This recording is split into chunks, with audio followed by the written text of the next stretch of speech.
Hello everyone, it's me Clayson. I just finished watching Godzilla Singular Point, animated by Studio Bones and Studio Orange, and based on, of course, the classic Godzilla franchise by Toei and Toho. I mean. So basically, Godzilla Singular Point is a 13-episode anime series that that's basically telling an original story that not only honors Godzilla's legacy as a franchise, but also manages to deliver an interesting adventure that mixes bits of Godzilla lore with an animated adventure that has action, tons of science for its characters to go through, and two protagonists who honestly are more interesting than most of the MonsterVerse universe casts combined. But let's get to the story, shall we?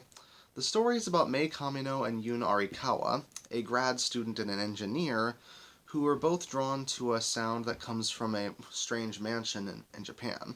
This sound happens to attract a lot of kaiju over to Japan, as it seems to coincide with a prophecy, or at least or at least some research from a professor called Professor Ashihara that basically predicts the end of the world. So basically, both Kamino and Arikawa have to work on their own teams to find a way to prevent the world's destruction while also finding the orthogonal diagonalizer, which is this device that could possibly prevent world world-ending destruction brought about by this red mist that seems to be bringing about dinosaurs, strengthening them, and making things hazardous for people all around the world. But that's all I'll say about the story. The story here basically does seem like it would fit in with some of the Godzilla movies, especially when it comes to the amount of monsters that are in the series. There's flocks of Rodans, there's Anguirus, even Jet Jaguar makes for an interesting side character, as the Jet Jaguar is basically a robot that our main characters use to handle themselves against the various monsters of the series. In one case, with an Anguirus spear, as in a spear that uses one of the Anguirus's scales. It's actually a pretty interesting concept, and I really do like all these different monsters getting the focus. But this, of course, means that Godzilla himself doesn't really appear until later on in the series. And even then, only really gets to use his trademark atomic breath a couple of times. It's not as bad as, say, it is in the 2014 Godzilla film, where there's barely any Godzilla in that film, but it does feel like Godzilla is sort of pushed aside for the story presented here. Thankfully, the story presented here is genuinely pretty good. There's lots of twists and turns, it's got a lot of science fiction stuff, and while there's a lot of conversations about scientific topics that that are mixed in with the Godzilla mythology, they do ultimately serve a purpose, and it doesn't feel like they're just long-winded scenes for the sake of exposition. It does help that Yun Arikawa and Mei Kamino are genuinely pretty likable.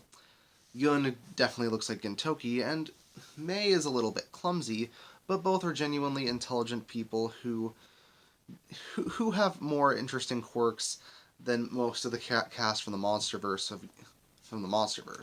Godzilla vs. Kong and that kind of thing. It helps that I consider Mei Kamino kind of cute. Though most of the supporting cast just genuinely fits into, just the roles that you'd expect for their character types. Like, Goro is the excitable old man. There's a few politicians and scientists who kind of fit into their typical archetypes. You get the picture. The supporting cast is generally pretty, just okay. Though the main characters do hold the story up pretty well. And there is a pretty fun AI character who comes in early on, who has its own personality and who does have some great lines every now and then. This brings me to the animation, which for Studio Bones is really good, especially for the 2D animation, particularly towards the finale, and Orange's 3D animation used for the monsters and is also pretty decent. Though, considering it's the same studio that did both Beastars and Land of the Lustrous, it should be expected that they are on the cutting edge of anime CG. I don't think it looks as good as Land of the Lustrous or Beastars, but it gets the job done pretty well, and the designs for the various Godzilla monsters are pretty impressive. So, no complaints when it comes to that.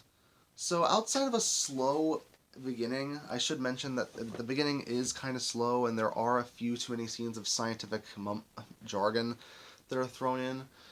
But generally, Godzilla Singular Point should satisfy Godzilla fans, and it should satisfy fans of great animated content featuring the King of Kaiju himself as well. That's why I'm going to give Godzilla Singular Point an 8 out of 10. See you next time.